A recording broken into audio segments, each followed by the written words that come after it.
Thiruvananthapuram mayor Arya രാജേന്ദ്രനെതിരായ പരാതിയിൽ case വഴിതിരിച്ചുവിടാൻ ശ്രമം നടക്കുന്നുവെന്ന് KSRTC driver Yadu. Memory card താൻ എടുത്തുവെന്ന് വരുത്തി തീർക്കാൻ ശ്രമം നടക്കുകയാണ്. മെമ്മറി കാർഡ് കാണാതായതിൽ മേയറെ ചോദ്യം ചെയ്യണം. ഇപ്പോഴുള്ള അന്വേഷണ സംഘത്തെ മാറ്റണമെന്നും ഡ്രൈവർ യദു ആവശ്യപ്പെട്ടു. ഇതിപ്പോ ഈ ഒരു കേസിൽ മെമ്മറി കാർഡ് ഞാൻ എടുത്തെന്നുള്ള രീതിയിലാണ് വരുന്നത്. മെമ്മറി കാർഡ് ഞാൻ എടുത്തെന്നുള്ള ആക്കി തീർക്കാനുള്ള ശ്രമങ്ങളാണ് നടന്നുകൊണ്ടിരിക്കുന്നത്. എന്നിട്ട് അറസ്റ്റ് ചെയ്തിട്ട് ഇങ്ങനെ എല്ലാം സംഭവിച്ചത് എൻ്റെ തെറ്റാണെന്ന് വരുത്തി തീർത്ത് 2 ഇടിയൊക്കെ തന്ന് സ്റ്റേഷനിൽ ജയിലിലാക്കാനുള്ള നീക്കങ്ങളാണ് ഇപ്പോൾ നടക്കുന്നത്. പക്ഷേ ഈ ഒരു മെമ്മറി കാർഡിൻ്റെ കേസ് അന്വേഷിക്കണമെങ്കിൽ ഈ സുബിൻ എന്ന് പറയുന്ന വ്യക്തിയും മേയറും അല്ലെങ്കിൽ അന്നത്തെ MP ആയിട്ടുള്ള ആളെ പിടിച്ചു നിർത്തി ചോദിക്കുകയും അവർ ഫോൺ സംഭാഷണം നോക്കുകയും ഒന്നും ചെയ്ത് കഴിഞ്ഞാൽ അതിൻ്റെ കറക്റ്റ് ഡീറ്റെയിൽ കിട്ടുമായിരുന്നു. ഇവർ വഴിതിരിക്കുകയാണ്. അവരെ പൊക്കാതെ ഇവരെ ആദ്യം മാറ്റണം. ഇപ്പോൾ അന്വേഷണ ചുമതല കൊടുത്തിരിക്കുന്നത് കണ്ടോൺമെൻറ് സ്റ്റേഷൻ എല്ലാ പാർട്ടിക്ക് ഇച്ഛയ്ക്ക് അനുസരിച്ച് പോകുന്നതാണ്. സുനിഷ അയ്യലൂർ നൽകും വിവരങ്ങൾ. സുനിഷ, ഇന്നലെ യദുവിനെയും കണ്ടക്ടറെയും സ്റ്റേഷൻ മാസ്റ്ററെയും ഉൾപ്പെടെ ചോദ്യം ചെയ്ത് വിട്ടയച്ചിരുന്നു. പല കാര്യങ്ങളിലും ചില പൊരുത്തക്കേടുകൾ ഉണ്ട് യദുവിന്റെ മൊഴിയിൽ എന്ന നിഗമനത്തിൽ തന്നെയാണ് പോലീസ് ഉള്ളത്. ഈ കാര്യങ്ങൾ വിശദമായി പരിശോധിക്കുകയും ചെയ്യുകയാണല്ലോ. പക്ഷേ യദുവിന്റെ സാന്നിധ്യം ബസ് സ്റ്റാൻഡിൽ യദു പിന്നീട് വന്നത് എന്തിനാണ്? CCTV ദൃശ്യങ്ങൾ ഉൾപ്പെടെ യദുവിനെ കാണുകയും ചെയ്തിട്ടുണ്ട്. അത്തരം കാര്യങ്ങളിലൊക്കെ അന്വേഷണം നടക്കുന്നതിനിടെയാണ് ഇപ്പോൾ യദു ഇത്തരത്തിൽ അന്വേഷണ സംഘത്തെ മാറ്റണമെന്നൊരാവശ്യമൊക്കെ ഉന്നയിക്കുന്നത്. അന്വേഷണം അതിന്റെ ഒരു നിർണായക ഘട്ടത്തിലേക്ക് കടക്കുമ്പോൾ എന്തുകൊണ്ടാണ് യദു ഇത്തരം ആവശ്യങ്ങൾ ഉന്നയിക്കുന്നത്?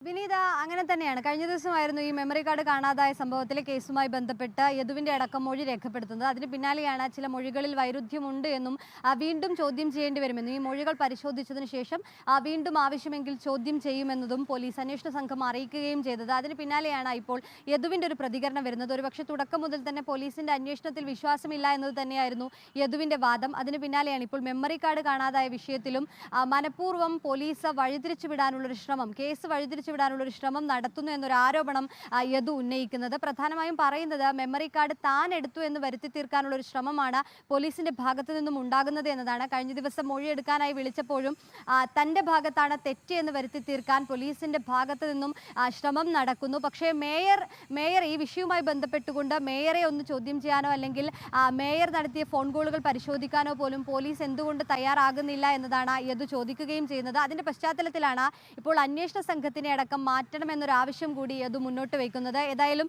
നേരത്തെയും ഈ അന്വേഷണത്തിൽ മൊഴി രേഖപ്പെടുത്താനായി നേരത്തെ കണ്ടോൺമെന്റ് എടുത്ത കേസിലും മൊഴി രേഖപ്പെടുത്താനായി എത്തിയപ്പോൾ പോലീസ് തന്റെ ഭാഗത്തെ തെറ്റുകൾ മാത്രമാണ് ചൂണ്ടിക്കാണിക്കുന്നത് എന്ന പരാതിയും ആരോപണവും യദുവിന്റെ ഭാഗത്തു നിന്നും ഉയർന്നിരുന്നു. അതിന് പിന്നാലെയാണ് ഇപ്പോൾ മെമ്മറി കാർഡ് കാണാതായ വിഷയത്തിലും പോലീസ് വഴിതിരിച്ചു വിട്ട് മെമ്മറി കാർഡ് താൻ എടുത്തു എന്ന് വരുത്തി തീർക്കാനുള്ള ശ്രമം നടത്തുന്നു എന്ന് യദു ആരോപിക്കുന്നത്. പക്ഷേ മറുഭാഗത്ത് പോലീസ് ഏതായാലും ഈ മൊഴികളിലെ വൈരുദ്ധ്യങ്ങൾ പരിശോധിച്ചുകൊണ്ടുള്ള ഒരു അന്വേഷണം, ഈ പറഞ്ഞതുപോലെ CCTV അടക്കം കേന്ദ്രീകരിച്ചുകൊണ്ടുള്ള ഒരു അന്വേഷണം, യദു എന്തിനവിടെ എത്തി എന്നതടക്കം കണ്ടെത്തേണ്ടതുണ്ട്. മെമ്മറി കാർഡ് കാണാത്തത് കൊണ്ട് തന്നെ ഈ നിർണായക തെളിവുകൾ അതിലാണുള്ളത്. അതുകൊണ്ട് തന്നെ അന്വേഷണം വഴിമുട്ടിയ ഒരു സ്ഥിതിയിലാണുള്ളത്. ഈ മെമ്മറി കാർഡ് ലഭിക്കുന്ന ഒരു പശ്ചാത്തലത്തിൽ മാത്രമാണ് തുടരന്വേഷണം എന്നത് പ്രാവർത്തികമാവുകയുള്ളൂ. ഏതായാലും ഈ ഒരു ഘട്ടത്തിൽ യദുവിനെ വീണ്ടും ചോദ്യം ചെയ്യാനുള്ള ഒരു നീക്കമാണ് പോലീസിന്റെ ഭാഗത്തു നിന്നുമുള്ളത്. അതിനിടയിലാണ് യദു ഏതായാലും പോലീസിനെതിരെ ഇപ്പോൾ ആരോപണവുമായി രംഗത്ത് വന്നിരിക്കുന്നത്. വിനീത, ശരി സുനിഷ, ഏതായാലും ഈ കേസ് അന്വേഷണത്തിലെ നിർണായകമായ കാര്യമാണ് മെമ്മറി കാർഡ് കണ്ടെത്തുക എന്നത്. അതിനുള്ള ശ്രമങ്ങൾ തന്നെയാണ് പോലീസ് നടത്തുകയും ചെയ്യുന്നത്. ഏതായാലും യദുവിന്റെ മൊഴികൾ ഇപ്പോൾ പരിശോധിക്കുന്നു. ചില പൊരുത്തക്കേടുകളുണ്ട്, കണ്ടക്ടറുടെ മൊഴികളിലും ചില പൊരുത്തക്കേടുകളുണ്ട്. അത്തരം കാര്യങ്ങൾ പരിശോധിച്ച ശേഷമായിരിക്കും തുടർ ചോദ്യം ചെയ്യലുകളിലേക്ക് കടക്കുക എന്നാണ് മനസ്സിലാക്കാൻ കഴിയുന്നത്. സുനിഷ അയ്യലൂരാണ് വിവരങ്ങൾ നൽകിയത്.